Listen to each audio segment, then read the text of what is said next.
बाबा से कहते हैं कि नंद बाबा ये लाला हमारा है। और नंद यशोदा इतने भोले कि हाँ हाँ भैया, आप सबन के पुण्य से तो जो कन्हैया हमें प्राप्त भयो है, यो तुम्हारे सबके सबरे के पुण्य से तो प्राप्त भयो। या लाला को अधिकार जो है ना सबरे ब्रजवासिन को है, सबरे ब्रजवासिन को या लाला को खूब लाड़ लड़ाओ भैया। महाराज सुंदर कन्हैया का भी श्रृंगार किया। महाराज उत्सव का दिन बीतने लगा। इधर नारद मुनि को मालूम पड़ा, नारायण नारायण करते भगवान श्री कृष्ण के उस बाल स्वरूप का दर्शन किया। और नारद जी कहां चले? कैलाश पर्वत पर। कैलाश पर्वत पर चले और भगवान भोलेनाथ से कहा, नारायण नारायण प्रभु भोलेनाथ आपको प्रणाम है। भोलेनाथ की समाधि टूटी। अरे नारद जी पधारो। नारद जी ने कहा कि आप समाधि में ही हो। अरे कुछ आपको पता भी है? आपके जो ब्रह्म, आपके जो नारायण गोकुल में जन्म ले चुके हैं, छोटे से लाला बनकर आए हैं। भोलेनाथ जी ने कहा कि नारद जी जब भी तो हम आज आंख मूंद कर ध्यान कर रहे हैं, तो आज भगवान चतुर्भुज रूप में नहीं, हमको बार बार बाल रूप में दिखाई दे रहे हैं।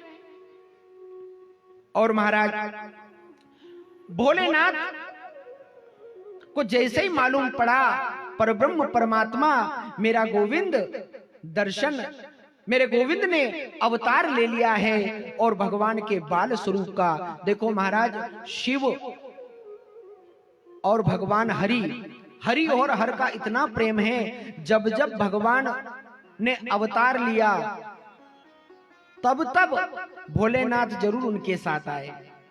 भगवान राम बनकर आए तो सहायता करने के लिए हनुमान जी ही रुद्र के 11वें अवतार के रूप में हनुमान जी बनकर आए। और महाराज आज भी भगवान भोलेनाथ को जब मालूम पड़ा कि मेरे स्वामी मेरे ठाकुर जी ने बाल रूप में जन्म अवतार ले लिया है, तो गोकुल की गलियों में दर्शन करने की अभिलाषा जागी। तो आज भोले बाबा श्रृंगार कर रहे हैं। भोले बाबा का श्रृंगार कैसा है महाराज? शमशान भूमि में गए, बढ़िया बढ़िया मुर्दों की राख ली, और जैसे हम अपने शरीर पर पाउडर लगाते ना महाराज, ऐसे भोले बाबा अपने बदन पर भभूति लगाने लगे। कान में सोने चांदी हीरे जवाहरात के कुंडल नहीं, बढ़िया लाल मिट्टी से लाल लाल बिच्छू लेकर आए, कान में बिच्छू टांगे, गले में लाल पीले सब तरह के सर्प, भुजाओं में सर्प बांधे, और महाराज एक जोगी का वेश धारण किया। भोलेनाथ ने कहा कि इस रूप में जाऊं, किस रूप में जाऊं? इस रूप में जाऊंगा तो शायद मैया दर्शन कराए या न कराए। फिर भोले बाबा ने सोचा कि जोगी बनकर जाऊं और ज्योतिष बनकर जाऊं। तो हर माता की इच्छा होती ना कि ज्योतिष को अपने बच्चे का अपना भाग्य बताए या ना बताए, पर अपने बच्चे का भाग्य तो हम, ये माताओं का ये स्वभाव होता है। भगवान ने भोलेनाथ जोगी का वेश बनाया और क्या किया? अंग भभूत गले रुंड माला, शेष नांग लपटायो है, बाको तिलक भाल चंद्रमा, घर घर अलख जगायो है। गोकुल की गलियों में शिवजी चलने लगे और डमरू बजाकर जाने लगे। तो पीछे पीछे जो ग्वाल बाल थे ना, बाबा बाबा कह करके उनके पीछे दौड़ लगाने लगे। यशोदा जी ने लाला को तैयार किया, पलना में सुला दिया।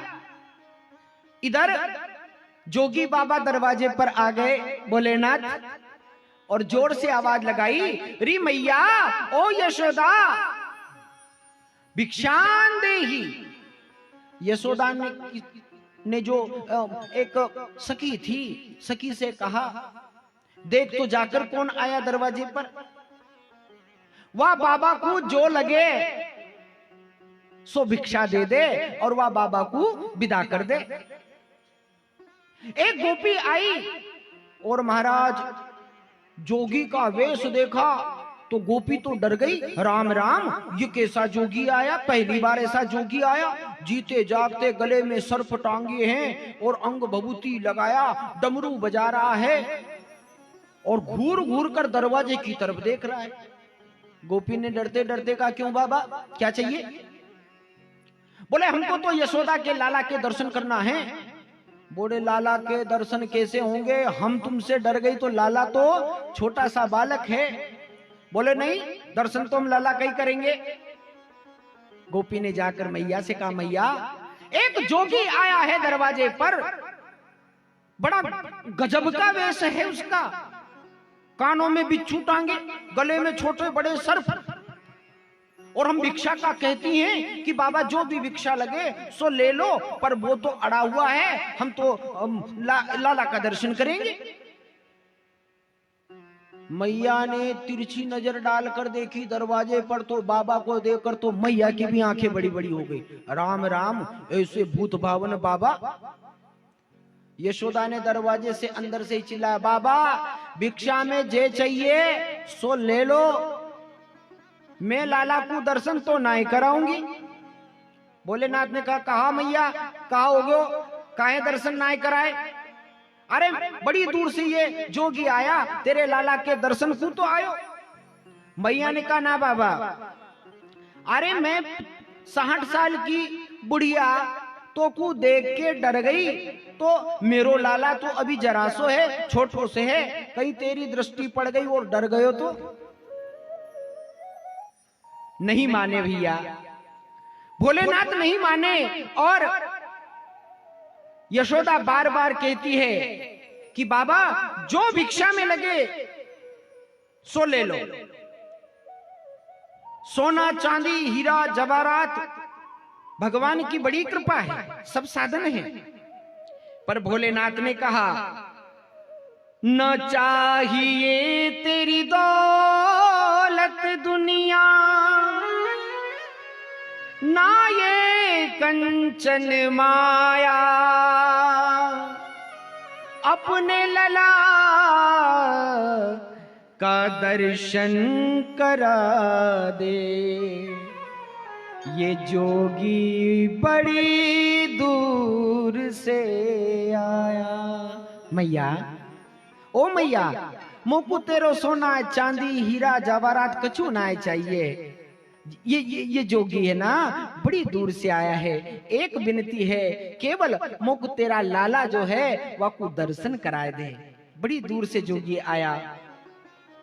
मैया ने कहा, बाबा जो लगे सो ले लो, नहीं तो जाना हो तो जाओ, जोगी दर्शन तो नहीं कराऊंगी।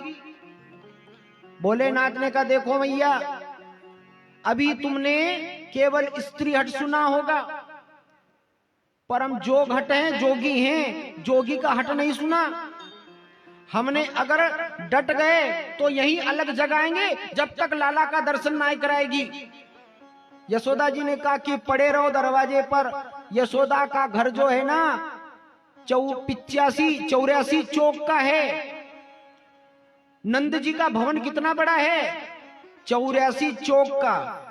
और नंद जी के एक चौक में 9 लाख गायें बंध जाती थी। कितनी? एक चौक में 9 लाख गायें बनती थी। सोच लो नंद भवन कितना बड़ा होगा। बाबा यहाँ बैठो रे, मैं तो दूसरे दरवाजे से निकल जाऊंगी, मेरे भवन में बहुत दरवाजे हैं। महाराज शिव जी परेशान हो गए। अब तो शिव जी मनाने लगे मैया को कि जुग जुग जीवेरी यशोदा मैया तेरो ललना। जुग जुग जीवेरी यशोदा मैया तेरो ललना।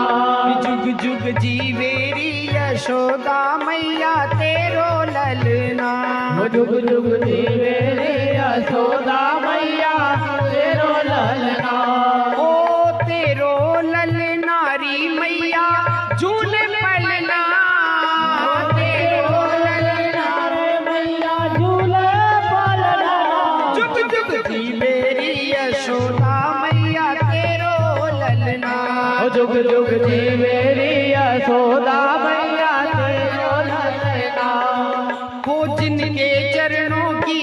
दासी कहलाती है ये माया।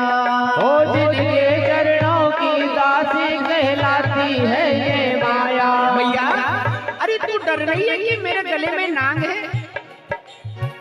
ये जो तेरे गोद में है ना, ये कोई साधारण बालक नहीं है। ये कौन है? ये साक्षात ब्रह्म है। यशोदा ने कहा कि तुम झूठ बोल रहे हो, ये तो मेरा लाला है, छोटा सा है। भोलेनाथ कहते हैं जिनके चरणों की दासी कहलाती है ये माया। ओ जिनके चरणों की दासी कहलाती है ये माया। ओ यशोमती मैया तू बड़ भागी ऐसा लाला पाया। ओ यशोमती मैया तू बड़ भागी ऐसा लाला पाया। मैया तेरे कृष्ण लला की हो मैया तेरे कृष्ण लला की। मैया तेरे कृष्ण लला की। कोई तुलना जुग जुग जीवेरी यशोदा मैया तेरो ललना। ओ जुग जुग जीवेरी यशोदा मैया तेरो ललना। मैया और देखती है बाबा की तरफ। ओ मैया अरे दर्शन करा दे। देख ये कोई साधारण बालक नहीं, मेरे गले में तो 1-2 सर्प है। ये जो तेरा लाला है ना, ये तो 1000 फन वाले पे बैठे और नृत्य करे। यशोदा ने कहा कि जोगी बाबा मैं तेरी बातन में ना आऊंगी। यो मेरो लाला है और मेरो लाला तेरे वेश को देख के डर जावेगो। याते जो भिक्षा चाहिए सो भिक्षा पालो, पर लाला को दर्शन तो ना ही कराऊंगी, तो ना ही कराऊंगी, चाहे कछु हो जाए। बोले बाबा फिर प्रार्थना करते हैं। अरे धन्य हुई है ब्रज नगरी माँ, धन्य हुआ वृंदावन। ओ धन्य हुई है ब्रज नगरी माँ, धन्य हुआ वृंदावन। ओ धन्य हुई है ब्रज नगरी माँ, धन्य हुआ वृंदावन। ओ धन्य हुई है ब्रज नगरी माँ, धन्य हुआ वृंदावन। पाँव तेरे काना के पड़ गए हो गई धरती पावन। ओ पाँव तेरे काना के पड़ गए हो गई धरती पावन। मैया अरे मैं अकेला नहीं हूँ, तेरे लाला का दर्शन करने के लिए मैं अकेला नहीं हूँ। सब देवगण चाहे मैया हो देवगण चाहे मैया। सभी देवगण चाहे मैया। सभी देवगण चाहे मैया। कान्हा का दर्शन करना, कान्हा का दर्शन करना। जुग जुग जीवेरी यशोदा मैया तेरो ललना। ओ जुग जुग जीवेरी यशोदा मैया तेरो ललना। ओ जुग जुग जीवेरी यशोदा मैया तेरो ललना। ओ जुग जुग जीवेरी यशोदा मैया तेरो ललना। हो तेरो ललना री मैया झूले पलना। ओ तेरो ललना री मैया झूले पलना। जुग जुग जीवेरी यशोदा मैया तेरो ललना। ओ जुग जुग जीवेरी यशोदा मैया तेरो ललना। महाराज बहुत प्रार्थना की मेरे भोले बाबा ने, पर भोले बाबा जब तक है वहां तक भोले बाबा। और जब भ्रगुटी तन जाए तो तीसरी नेत्र खुलने में देर नहीं लगती। एक बार जब सती माता से विवाह हुआ ना भोलेनाथ का, अब विवाह हुआ तो विवाह के समय नाम गोत्र बोले जाते हैं, 3 पीढ़ी का नाम लिया जाता है। अब नारद जी ने सारा सब जितना भी प्रोग्राम था नारद जी ने जमाया था। भोलेनाथ ने कहा कि नारद जी ये ब्याह शादी के चक्कर में हमको मालूम नहीं क्या लगता है क्या होता है, आप तो साथ में ही रहना। नारद जी ने कहा ठीक है प्रभु। अब जो ही शुभ लग्न हुआ, फेरे की तैयारी हुई, भोलेनाथ जी के हाथ में जल दिया। पंडित जी ने कहा कि भैया शिव जी आपके पिता का नाम तो भोलेनाथ ने कहा कि न तो हमारा बाप है ना हमारा कोई है, सबके बाप तो हमें। और यहाँ पिता किसको? नारद जी। ये पंडित जी क्या कह रहे हैं? नारद जी ने कहा प्रभु ब्रह्मा को बना लो पिता, हमको तो ब्याह करना है थोड़ी देर के लिए, ठीक है। शिव जी ने कहा भैया ब्रह्मा पिता है हमारे। बोले तुम्हारे दादा का नाम क्या है? फिर शिव जी ने नारद जी की तरफ देखा, बोले विष्णु को बना लो, बस थोड़ी देर, एक संकल्प है, हमको तो ब्याह से मतलब। शिव जी ने कहा कि विष्णु हमारे दादा है। अब कहा तुम्हारे परदादा का नाम क्या है, तुम्हारे परदादा कौन है? तो शिव जी ने कहा इनके सबका बाप में हूं, जो जिनका ना जन्म है ना जिनकी मृत्यु है। भगवान शिव का नाम एक अविनाशी है। आज भोलेनाथ को गुस्सा आया, रूठ गए और मुंह फुलाकर ब्रज की गलियों में दौड़ लगाकर जाकर के यमुना के किनारे एक वटवृक्ष के पास बैठ गए मुंह फुला करके। महाराज इधर ठाकुर जी पलना में थे। कन्हैया ने सोची ये भोले बाबा जब तक हैं भोले बाबा हैं, इनकी भ्रगुटी तन गई तो फिर यशोदा मैया भी संभाल नहीं सकती, हम भी नहीं संभाल सकते। अब कन्हैया ने सोचा कि इतनी दूर से मेरे दर्शन के लिए भोलेनाथ आए हैं, इनका दर्शन कराना जरूर। और महाराज जो ठाकुर जी ने रोना चालू किया, बस यहाँ क्योंकि रुके हुए थे ना, देवकी ने जब राम बनकर आए तो कौशल्या ने कहा कि जब तक रोओगे नहीं तो लगेगा कैसे कि बालक का जन्म हुआ। और देवकी ने तो मुंह पर हाथ रख दिया था ना, तो भगवान रोए तो थे ही नहीं। तो भगवान को याद आ गई कि अब रोना, जो वहां जन्म के समय रोना छूट गया ना, आज सारी कसर निकाल लो। महाराज इतनी जोर से ठाकुर जी रोए, इतनी जोर से, यशोदा तो समझ में नहीं आया, घबरा गई। अरे राम राम राम, अभी क्या हो गया मेरे लाला को? तो गोपी कहती मैया जब जब तू लाला को दर्शन करावे को मना करे ना, तो जो वो जोगी था ना, वो बार बार बड़ी बड़ी आंखें निकाल के दरवाजे की तरफ देख रहा था। यशोदा जी ने कहा जरूर वो बाबा ने मेरे छोरे को नजर लगा दी होगी। हाँ मैया बिल्कुल सही बात बोले तू तो। जे बाबा घूर घूर कर बार बार अंदर झांक रहे हो तो मोकू तो लगे वाह बाबा नहीं कोई टोना। अच्छा मैया वाह बड़ी बड़ी आंखें निकाल के देख रहे हो और मुंह से कछु बड़बड़ा रहे हो, मोकू तो लगे वो मंत्र पढ़ रहे हो। अब महाराज कन्हैया सुन भी ले, फिर और जोर जोर से रोए। मैया ने दूध पिलाया, पलना में झुलाया, पर ठाकुर जी तो और ऐसे बनावटी आंसू। मैया भगवान ठाकुर जी ऐसे रो रहे हैं, मैया तो बड़ी घबरा गई। अब मैया सोचती है कि सखी तू जाकर उसी बाबा को लेकर आ, जिसने रुलाया वही उसको चुप करेगा। बोले मैया खूब डांट डपट दे करके भगाया, वो भी जोगी बाबा है, मुझको नहीं लगता वो आए। अरे तू जा, हाथ जोड़ना, प्रार्थना करना, कैसे भी मनाना, पर मेरे लाला के लिए तू लेकर आना। कहना कि जोगी वो लाला बहुत रो रहा है, जिसका तू दर्शन करना चाहता था वो लाला बहुत रो रहा है, चलकर उसको चुप करा दे। तो महाराज सखी गई खोजते खोजते, सब सखियन से ग्वाल बालन से पूछे क्यों रे? अरे इधर एक बाबा गए, कहाँ गए देखा? तो किसी गोपी ने कहा वो बाबा जमुना के किनारे कदम्ब के नीचे मुंह फुला के बैठे, धूनी रमा के बैठे। दौड़कर गोपी गई और हाथ जोड़कर बोली चल रे जोगी नंद भवन में,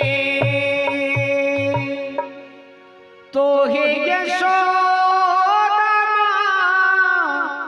बुलाए रही,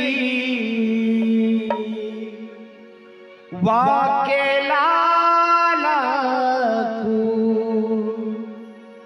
नजर लगी है,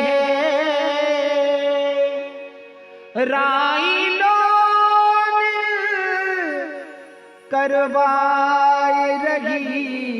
बाबा अरे यशोदा जी से तो बड़ी गलती, वो तो है ही ऐसी, 80 बरस में बालक हुआ ना तो लाड़ प्यार जरा ज्यादा है। बाबा आप तो चलो, वो बालक खूब रो रहा है, यशोदा का लाला खूब रो रहा है, और इतना रो रहा है वो आपसे नजर उतारने के लिए आपको बुलाया।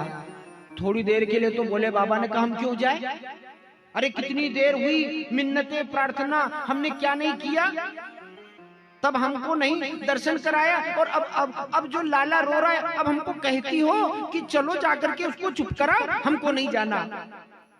फिर आंख बंद की भोलेनाथ ने तो देखा कि ठाकुर जी खूब रो रहे हैं। भोलेनाथ ने देखा, ठाकुर जी ने कहा कि बाबा आ जाओ जल्दी, अब ज्यादा नहीं रो सकते हैं। भोलेनाथ ने सोचा कि मेरे गोविंद ने, मेरे ठाकुर ने मेरे मिलने के लिए रुदन चालू कर दिया, तो महाराज गोपी तो वहीं कदम्ब के वृक्ष के पास रह गई, और बड़े बड़े पग धरते भोले भंडारी दौड़कर दरवाजे पर आ गए। मैया, ओ मैया, ला तेरे लाला को ला, मैं अभी नजर उतार देता हूँ।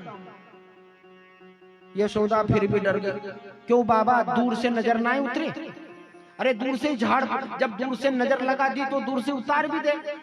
बोले बाबा ने कहा देखो मैया अभी चले जाएंगे, फिर कहना मत कि लाला चुप नहीं हुआ, तो बाबा कैसे नजर उतरेगी। ये जो लाला है जब तक मोकू गोद में ना देगी तब तक यो लाला चुप ना है वो। ठाकुर जी ने कहा कि ये भोलेनाथ तो आज मिलने की इच्छा से आए, तो ठाकुर जी और जोर जोर से रोने लगे। यशोदा ने कहा कि बाबा एक शर्त पे दूंगी, मेरे लाला को टकटकी लगा के मत देखो, टकटकी लगाकर अगर आप देखोगे ना तो मेरे लाला को नजर लग जाएगी, डर जावे वो। अरे मैया सब ठीक है, आप तो मुझे लाला दो। और महाराज जो ही लाला भोलेनाथ ने हाथ में लिया तो हरि और हर का मिलन हो गया। बोलो राधे राधे। हरि और हर का मिलन हो गया तो भोले बाबा ने तो ठाकुर जी को गोद में लिया तो समाधि में चले गए। यशोदा जी ने कहा देख तो ये बाबा खड़े के खड़े ना तो सांस चल रही या की ना कछु बोल रहे हो, ये बाबा है कि गयो। थोड़ी देर में गोपी ने कहा ओ बाबा, अरे ओ बाबा। भगवान भोलेनाथ को हाथ लगाया, भगवान की समाधि टूटी और इधर मेरे गोविंद भी एकदम चुप, एक आंसू नहीं बहाए भैया, चुपचाप कन्हैया, और हंसने लगा। यशोदा ने कहा बाबा नजर उतर गई, लाओ हमारे लाला को हमको वापस दे दो। और जो ही लाला को वापस दिया लाला फिर रोने लग गए। यशोदा जी ने कहा बाबा ऐसी कौन सी नजर उतारी, तुम्हारे पास रहे तो लाला चुप, हमारे पास आए तो रोए। बोले मैया या तो बंदोबस्त करूं पर मोको एक वचन देना पड़ेगा, एक वचन मोको दे दे तो या थारा लाला को परमानेंट चुप कर देंगे। यशोदा जी अपने लाला से बड़ा प्रेम करती है। यशोदा ने कहा कि मेरे लाला को चुप कराने के लिए तुम जो वचन मांगो जोगी मैं देने के लिए तैयार हूं। बोले मैया एक बात कहूं, मोको कछु ना चाहिए, जो लाला को स्नान करावे और स्नान करावे और ताई जो चरणामृत जल बहकर आवे ना तो मोको ऐसी जगह बिठा दे ताकि वाकू स्नान को जल मेरे मस्तक पर पड़े और रोज रोज वो जल हमारे मस्तक पर पड़े, बस इतना मांगू। आहा, यशोदा बड़ी प्रसन्न हुई और यशोदा भोलेनाथ से कहती है रह रे जोगी नंद भवन में ब्रज में वासो कीजे, जब जब लाला को नजर लगे तब तब तब दर्शन दीजे। भोलेनाथ बड़े प्रसन्न हुए। जोगी बाबा आप आराम से रहो और जब जब मेरे लाला को नजर लगे ना तो कृपा करके आप दर्शन किया करो। और महाराज भगवान वहीं स्थापित हो गए। रोज भगवान के ऊपर ठाकुर जी का जो चरणामृत स्नान का आता है, आज भी भगवान का वहां मंदिर बना हुआ है। महाराज, उत्सव का दिन बीतने लगा, 14 का दिन आया। इधर नंद बाबा उत्सव में ऐसे लगे कि कंस मथुरा जो है कर भेजना होता है, और कर में क्या जाता था? दही और माखन। नंद बाबा ने यशोदा से कहा कि देवी, उत्सव में पता ही नहीं चला, आज कंस को जाकर के कर देकर आऊं, और एक काम करो, थोड़ा उपहार लेकर जाता हूं, क्योंकि कहां 4 जगह उपहार लेकर जाना चाहिए। मित्र, गुरु और ज्योतिषी, मित्र, गुरु और ज्योतिषी,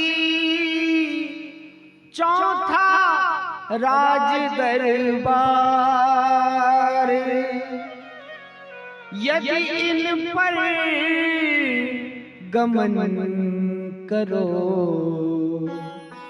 लेकर कुछ उपहार, लेकर कुछ उपहार। 4 जगह जब भी जाओ, मित्र के घर जाओ तो कभी खाली हाथ नहीं जाना, कुछ भी लेकर जाओ। घर में बालक हो तो उसके लिए चॉकलेट लेकर जाओ, पर खाली हाथ नहीं जाना है। गुरु के घर जाओ, जो भी आपके गुरु हैं, जिनको आपने गुरु बना रखा है, गुरु के घर कभी भी खाली हाथ नहीं जाना चाहिए। न बने तो एक फूल माला ले जाओ, एक पुष्प ले जाओ उनको देने के लिए, पर खाली हाथ कभी नहीं जाना चाहिए। मित्र, गुरु, तीसरा ज्योतिषी। ज्योतिष को जब हम अपना भविष्य बताने जाते हैं ना, तो बिना दक्षिणा के कभी भविष्य कुछ भी उसको देना चाहिए। और चौथा राज दरबार, राजा के यहां भी जब जाओ तो कुछ उपहार लेकर जाना चाहिए। मथुरा का कंस राजा है।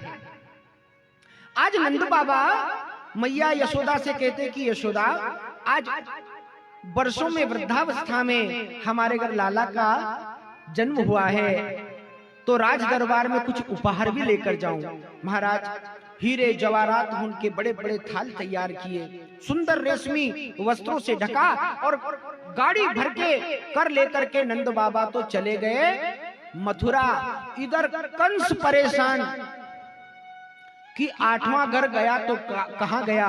कंस ने मीटिंग बुलाई, मुष्टिक, चाणूर, बड़े बड़े रथियों को बुलाया, सबके साथ मीटिंग हुई। कहा कि ये देवकी का 8वां गर्भ न जाने कहां चला गया, हमारा काल है, इसको मारने की योजना बनाओ।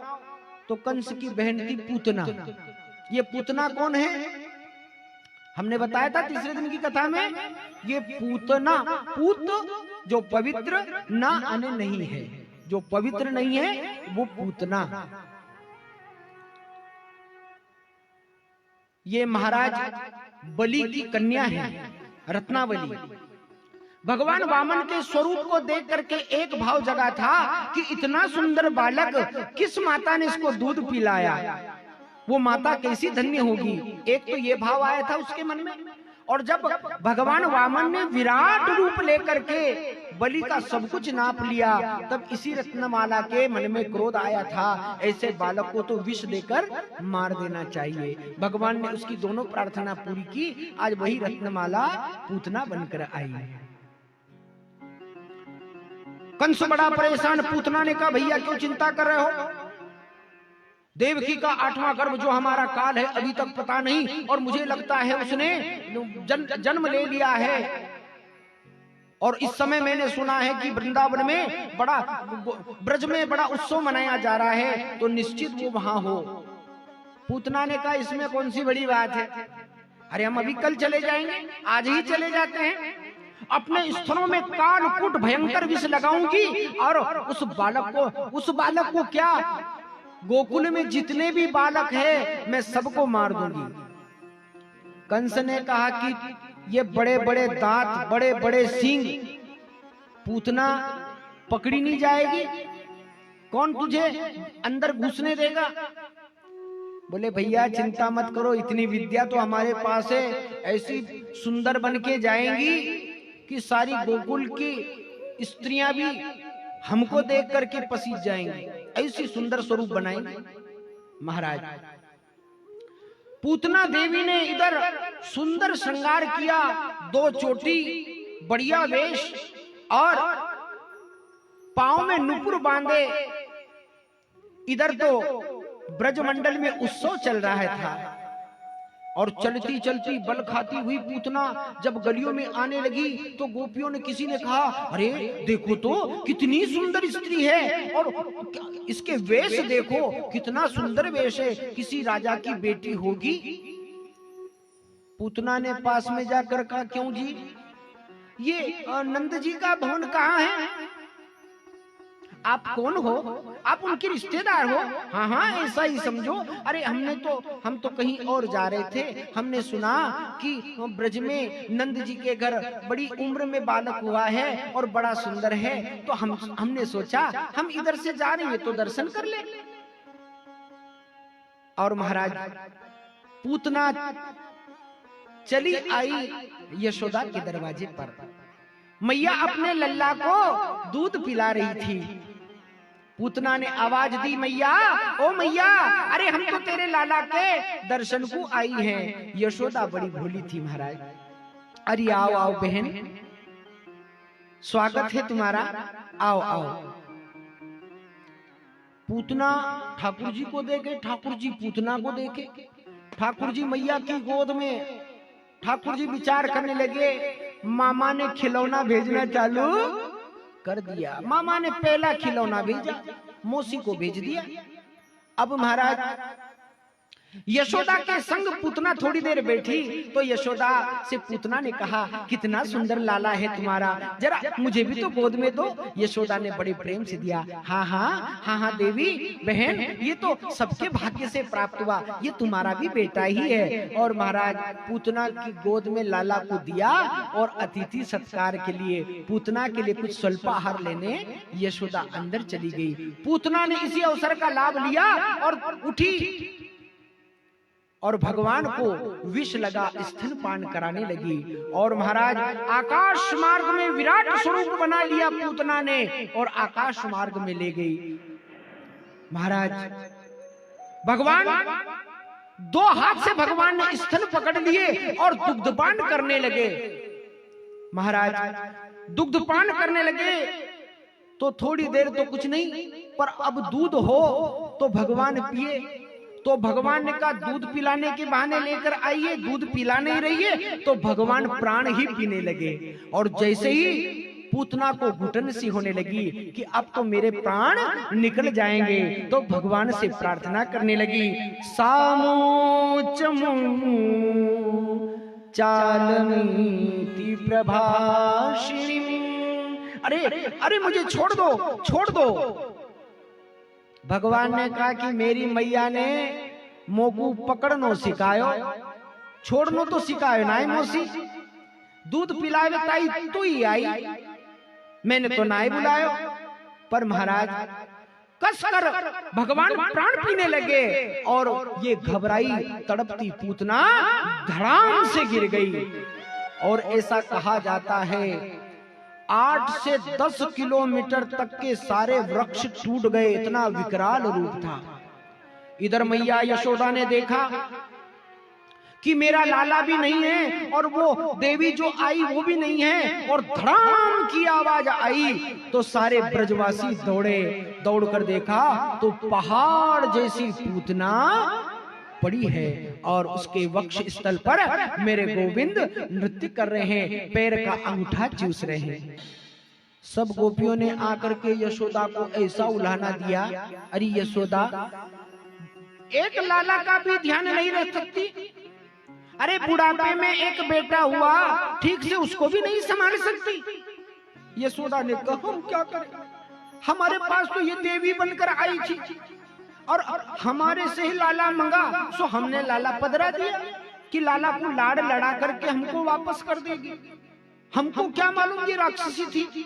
अच्छा अच्छा चलो कोई बात नहीं। तब तक नंद बाबा भी आ गए। नंद बाबा ने देखा, परंतु महाराज जैसे ही पूतना के प्राण उड़े हैं और सब ब्रजवासियों ने, भगवान ने सोचा कि ये पूतना आई तो मेरी मां बनकर। देखो भगवान के पास किसी भी भाव से जाओ। अजामिल ने अपने पुत्र का नाम लिया, फिर भी अपना उनका पुत्र तो नहीं आया, पर स्वयं नारायण आए रक्षा करने के लिए। वाल्मीकि जाति का भील था, परंतु जिसका काम था मारना कूटना,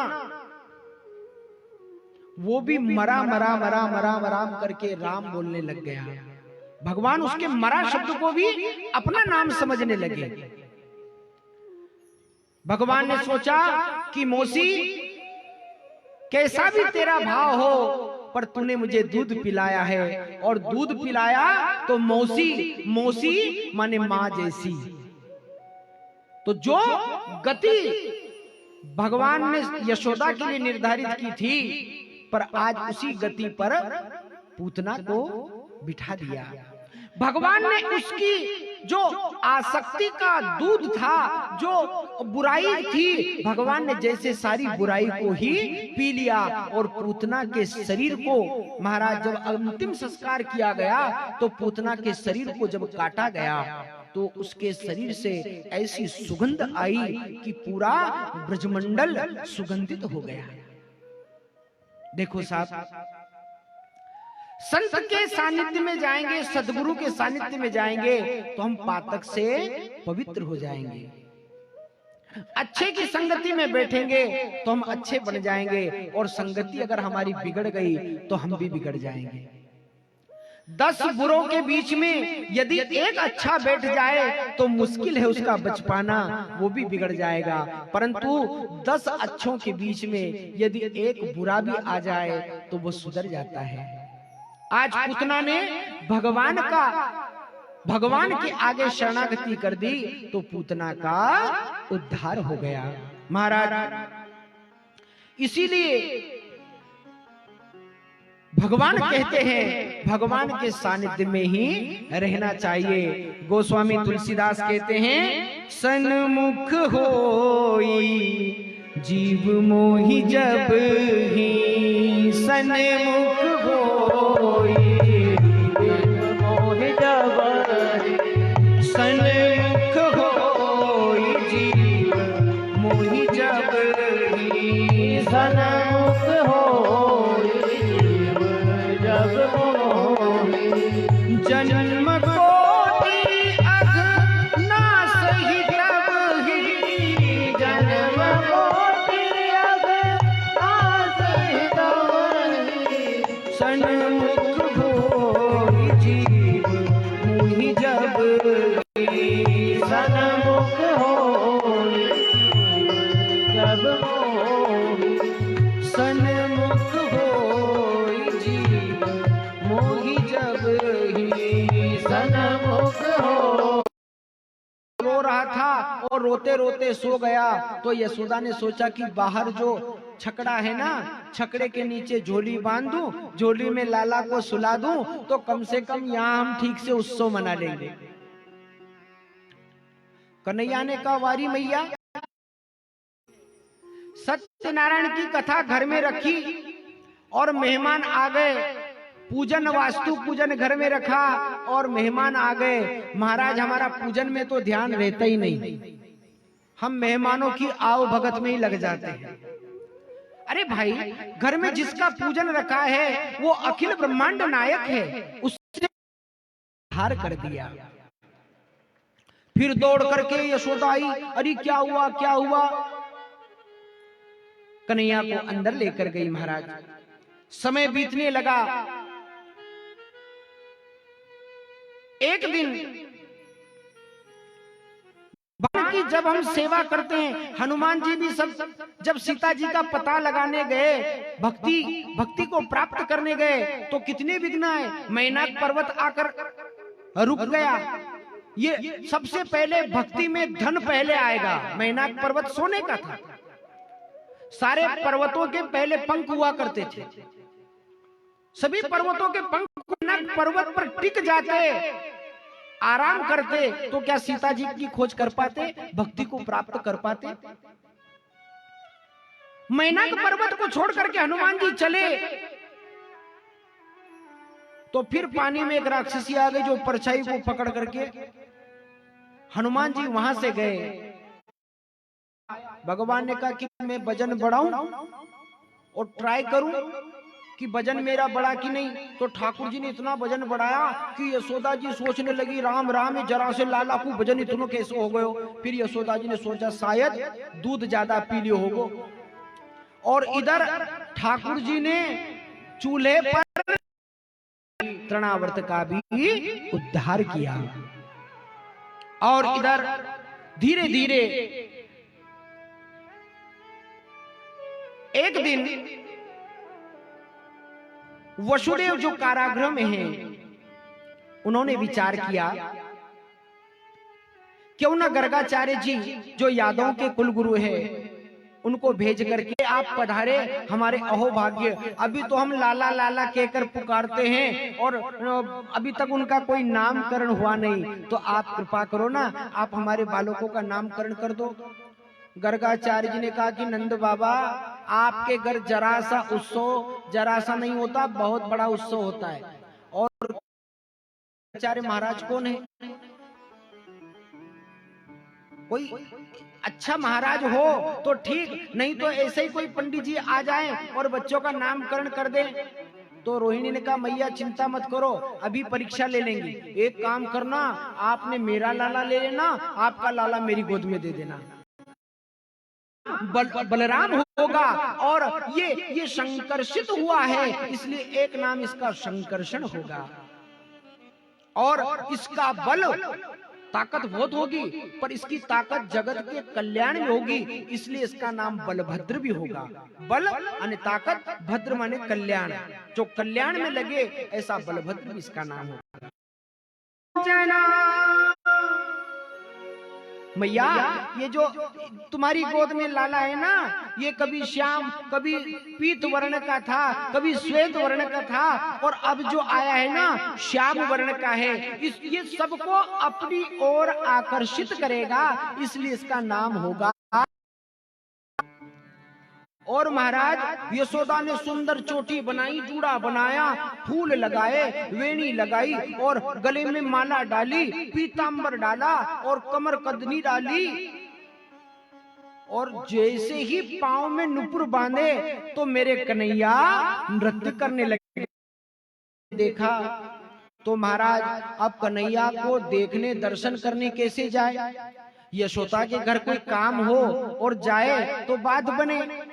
अब सब गोपियां तो किसी न किसी बहाने चली जाए। तो अब गोपियों ने बहाना क्या ढूंढा कि कन्हैया बड़ा हो गया तो गोपियां अपने घर के मटके फोड़ देती कि माट फोड़कर चला जाए। महाराज ऐसी ही एक गोपी बड़ी रोती थी। क्यों? उसकी सासू बड़ी खराब।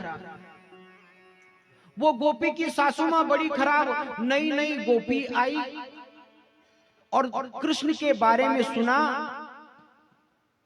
तो रुदन करती थी। और जैसे ही